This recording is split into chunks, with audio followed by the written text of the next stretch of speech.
چوار لایەنی ڕۆژهەڵاتی کوردستان هاوپەیمانەتیەکیان پێگەنا و 5 کەسیان وەکو دەستەی سەرۆکایەتی هەڵبژارد. جەمال پورکەریم سەرۆکی هاوپەیمانی سربەخۆخوازانی کوردستان بە ئاچۆڕی میدیای ڕووداوی ڕاگەیان هاوپەیمانی سربەخۆخوازانی کوردستان وەک پێویستێکی سیاسی و مێژوویی بوو بۆیە پێکێنرا. دەڵێت دوای 2 مانگ کۆبوونەوەی هێز و لایەنە سربەخوازیەکانی ڕۆژهەڵاتی کوردستان و نووسینەوە و داڕشتنەوەی دەستور و بەرنامە و پەیڕەوی هاوپەیمانی توانرا هاوپەیمانی سربەخۆخوازانی کوردستان پێک بێنرێت. بڕیارە ئەمڕۆ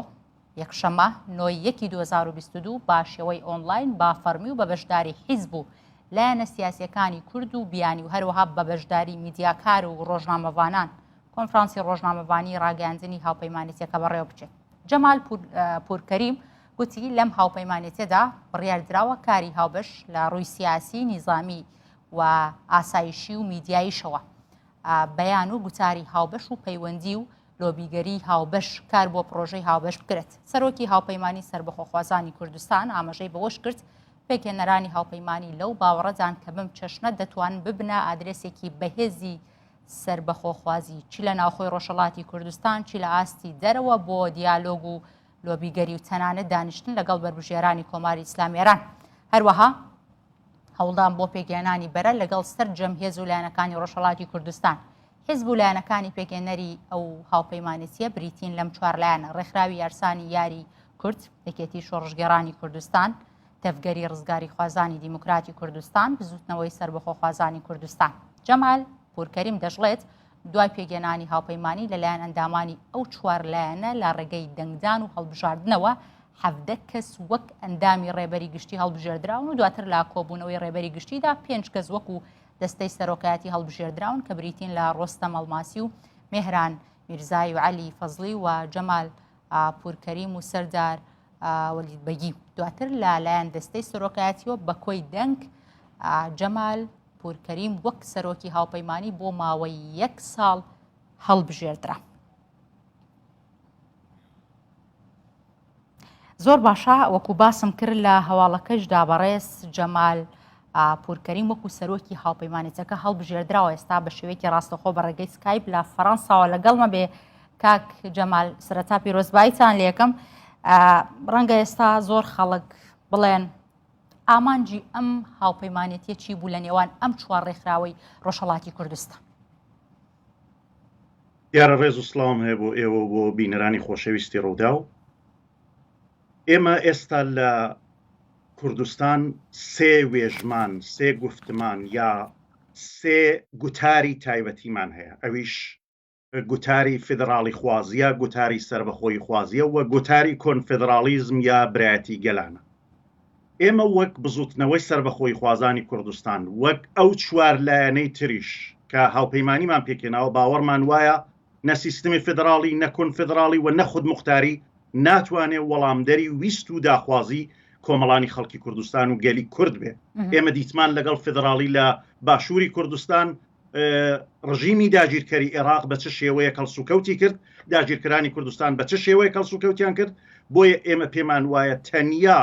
گوتار و وێژمانێک کە دەتوانێت ویست و داخوازەکانی خەڵکی کوردستان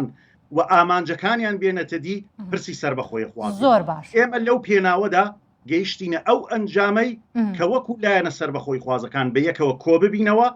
و ببینە چەترێک بۆ سەرجەم سربەخۆی خوازان و بتوانین سەرجەم سربەخۆی خوازانی ڕۆژهەڵاتی کوردستان لەژێر ئەو چەترەدا کۆ بکەینەوە تا بۆی بتوانین ببینە ئادرەسێکی بەهێز لە بەرامبەر هەم دنیای دەرەوە و هەم لە بەرامبەر داگیرکەرانی کوردستان و هەم بەرامبەر بە نەتەوەکەی خۆمان. کاک جەمال کاتێکە کۆمەڵی حیزب و لایەن یاخود کۆمەڵێک ڕێکخراو پێکەوە هاوپەیمانیەک دروستەکەن دروشمێکیانی هەڵگری دروشمێکن پێکەوە،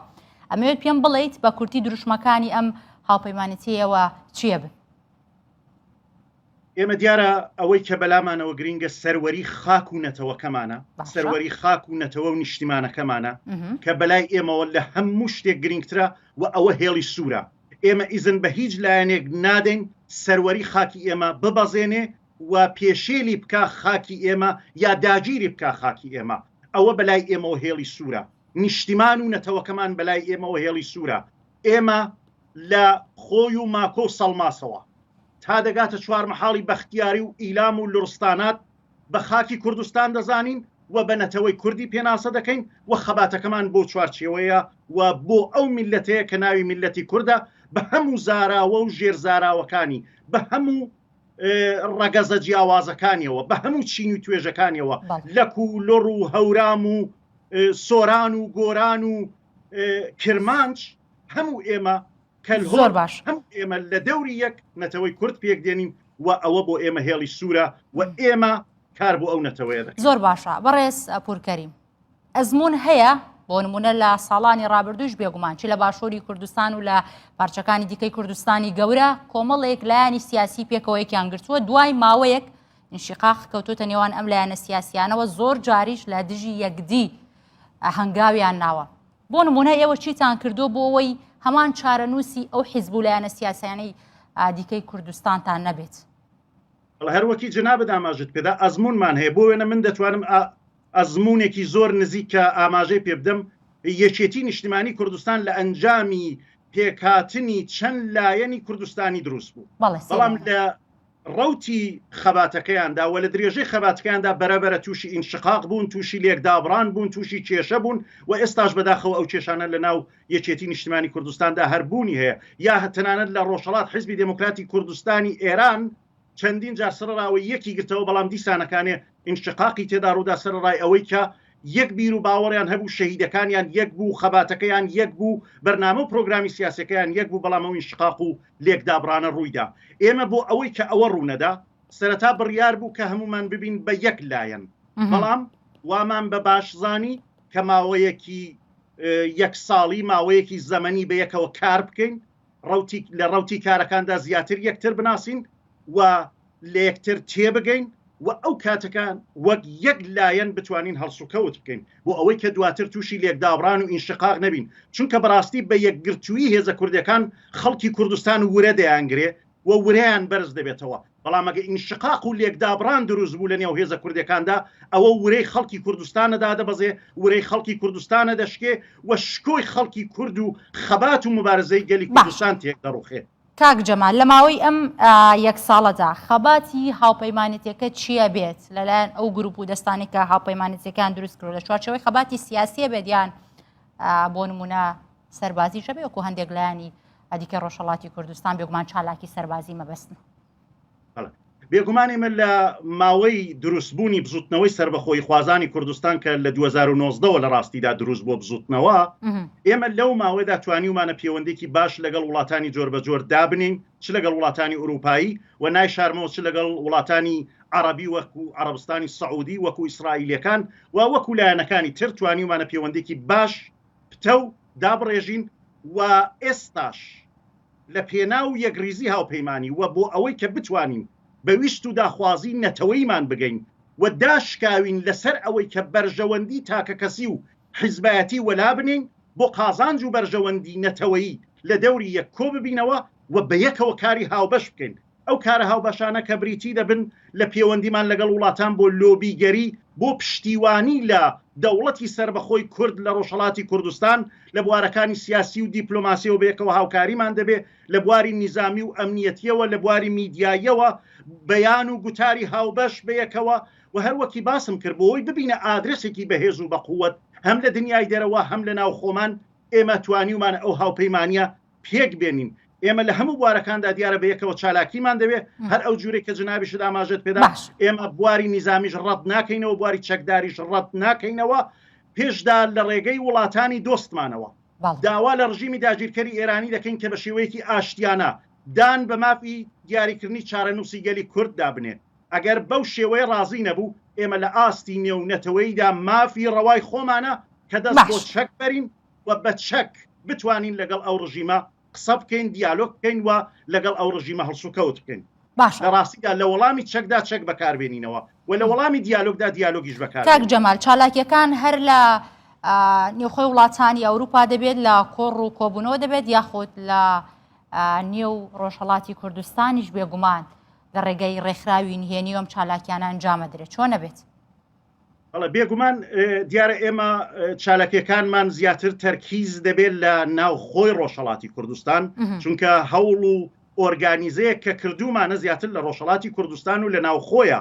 و بۆیە ڕەنگە کاتێک باز لە خەباتی چەکداری دەکەم زۆر کەس وا هەستکا کە ئەو خەباتە چەکداریە بە هەمان مێتۆدەکە تۆ بۆ وێنە لە باشوور بنکە و بارگایەک دابنێ و هێزی پێشمەرگە بنێرەوە و بەداخەوە شکۆی پێشمەرگە بشکێوە کۆمەڵک پێشمەرگە شەهید ببن هەرچەند ئەوە جێگەی ڕێزە ئەو شەهیدانە ڕێزیان هەیە بەڵام مێتۆد و شێوازی خەبات ئەمڕۆ لە هەموو دنیا گۆڕدراوە بۆیە ئێمە دەبێت کەڵک وەرگردین لە شێوەی مدرنی خەباتی ئەوڕۆیی و بەو شێوەیە بتوانین لە ناوخۆ هێزەکانمان ئۆرگانیزە بکەین و چالاکی سەربازی و نیزامیمان لە ناوخۆ هەبێەوە لە ناوخۆ بتوانین تا چەندە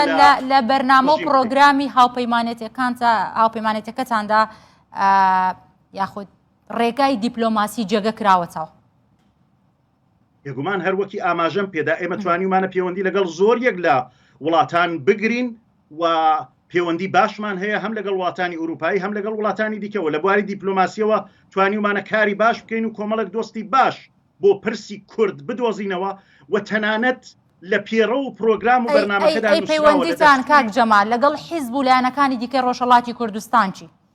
هەوڵێن لە داهاتووە پێکەوە هەماهەنگ و هاوکار بن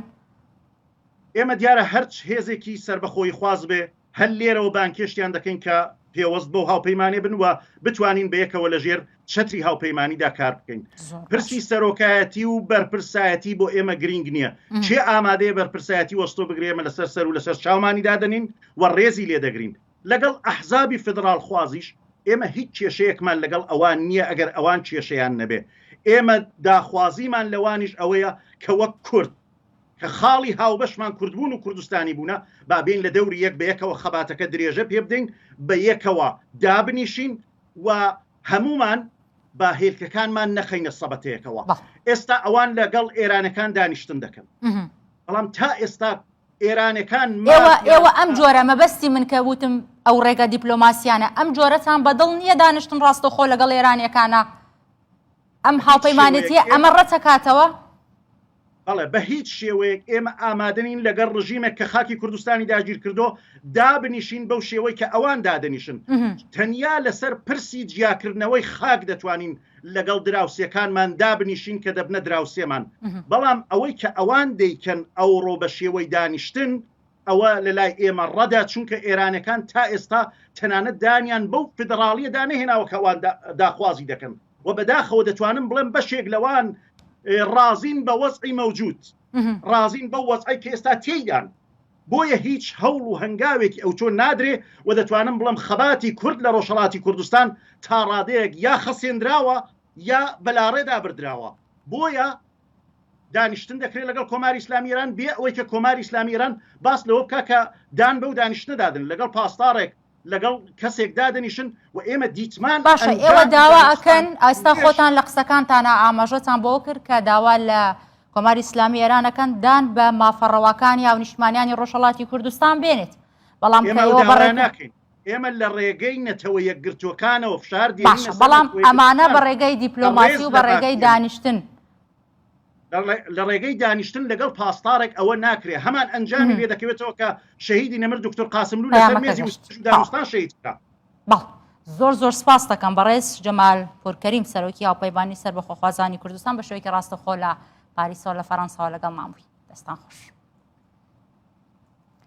ناوەندی هاوکاری حیزبەکانی کوردستان ئێران ڕخنە لە مەراسیمی بیرهێنانەوەی ساڵیادی قاسم سولەیمانی لە شاری سلێمانی دەگرن و دەڵێن گوتاری بەشێک لە بەرپرسانی کورد لەو مەراسیمە هەست و بیری کوردی ڕۆژهەڵاتیان بریندار کردووە. لە مەراسیمەکەدا پارێزگاری سلێمانی هەواڵە بوو بەکر